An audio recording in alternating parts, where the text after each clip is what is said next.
മേനോൻ മുഖ്യമന്ത്രി പോറ്റി വളർത്തിയ വിഷപ്പാമ്പുകൾ മേനോനെ തന്നെ തിരിഞ്ഞുകൊത്തി തുടങ്ങിയിട്ടുണ്ട്.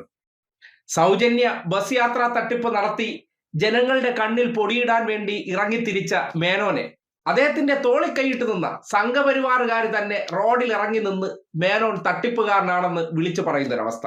ഇത് കാണുമ്പോൾ KU ജനീഷ് കുമാർ ഇക്കഴിഞ്ഞ നിയമസഭാ സമ്മേളനത്തിൽ പറഞ്ഞ ഒരു വാചകമുണ്ട്. അയൽക്കാരനെ കൊത്താൻ വേണ്ടി അണലികളെ വളർത്തരുത്, അത് നിങ്ങളെ തന്നെ കൊത്തുമെന്നുള്ള ഉപദേശം. ഞാൻ ഒരു കാര്യം പറയുകയാണ്, അടുക്കള മുറ്റത്ത് അയൽക്കാരനെ മാത്രമേ കടിക്കൂ എന്ന ധാരണയിൽ നിങ്ങൾ അണലിയെ വളർത്തരുത്. ഒരു നാൾ ആ അണലി നിങ്ങളുടെ കിടപ്പുമുറിയിലെത്തി നിങ്ങളെയും കടിക്കുമെന്ന് നിങ്ങൾ ഓർത്തോണം. എത്ര കൃത്യമാണ് അത് തുടക്കത്തിലെ കാണിച്ചത്.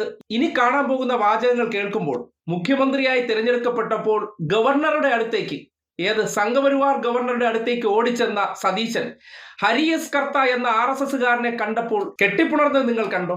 അതുപോലെ മേനോൻ മുഖ്യമന്ത്രി ആദ്യമായി അവതരിപ്പിച്ച നയപ്രഖ്യാപന പ്രസംഗത്തിൽ കേന്ദ്രത്തിനെതിരെ ഒരു വാക്ക് ഉരിയാടാതെ അവരെ താലോലിച്ചത് ഓർമ്മയുണ്ടോ?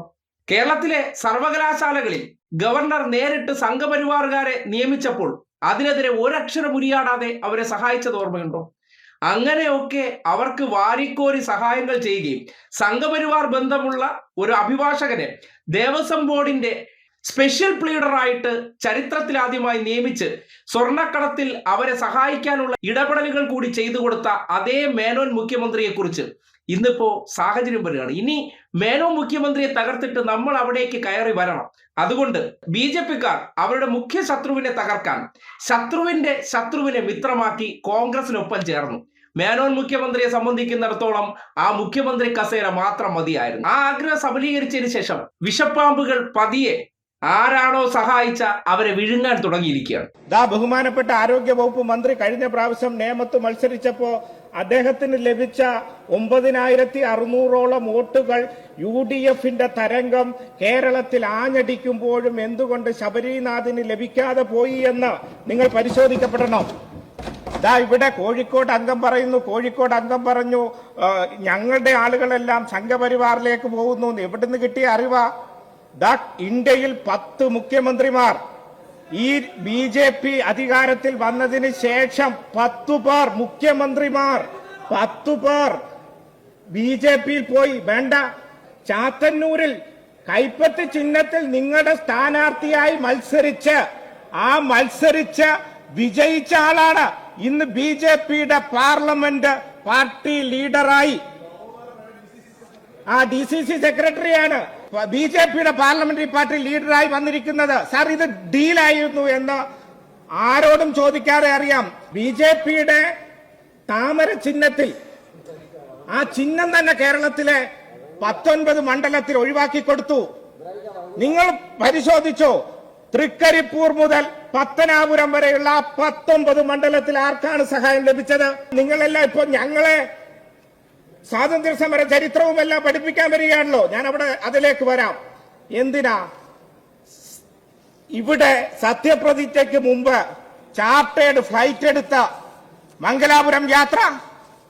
സാർ, എന്തിനാണ് സാർ അവിടെ NDA നേതാവിന്റെ വീട്ടിൽ പോയി അദാനി ഗ്രൂപ്പ് ചെയർമാനുമായിട്ടുള്ള രഹസ്യ ഗൂഢാലോചന?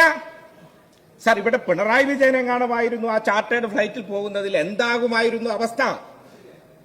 സർ, അത് സത്യപ്രതിജ്ഞയ്ക്ക് മുമ്പ്.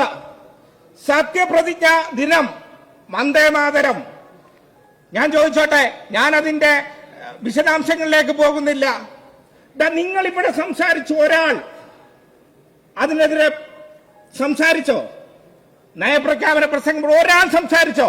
3 MLA-മാരെ എല്ലാം സഹായിച്ച് നിയമസഭയിലേക്കൊക്കെ എത്തിച്ചതാണ്. പക്ഷെ ഇനിയിപ്പോ വേണ്ടത് നമ്മൾ എളുപ്പത്തിൽ ആരെയാണോ വിഴുങ്ങേണ്ടത് അവരെ എളുപ്പത്തിൽ നാമാവിശേഷമാക്കുക എന്നുള്ളതാണ്. അതിനുവേണ്ടിയുള്ള പണി സംഘപരിവാർ എടുത്തു തുടങ്ങി. കൂടെ നിന്ന് കാലുവാരുന്നവരാണ് സംഘപരിവാറുകാരെന്ന് സതീശൻ അറിയാമെങ്കിലും സതീശൻ എന്താണോ തന്റെ പാർട്ടിക്കാരായിട്ടുള്ളവരോട് കൂടെ നിന്ന് ചെയ്ത പ്രവർത്തനം അത് BJPക്കാർ സതീശനോട് ചെയ്യുന്നേ ഉള്ളൂ. RSS ശാഖയിൽ പോയി ഗോൾവാൾക്കറിന്റെ ചിത്രത്തിൽ താണു വണങ്ങി അവർക്കൊപ്പമാണ് എന്നുള്ള മനോഭാവം അറിയിച്ചതിന് ശേഷം പുറത്ത് വാചക കസർത്തുകൾ കൊണ്ട് ആൾക്കാരുടെ കണ്ണിൽ പൊടിയിട്ട് മതേതരത്വത്തെ സംഘപരിവാറിന് അടിയറ വെച്ചതിന് ശേഷം അധികാര കസേരയിലെത്തിയ സതീശൻ ഒരു വലിയ പ്രഖ്യാപനം നടത്തുന്നു എന്ന പേരിൽ തട്ടിപ്പ് നടത്തിയപ്പോൾ BJP-ക്കാരുടെ വിമർശനങ്ങളാണ്.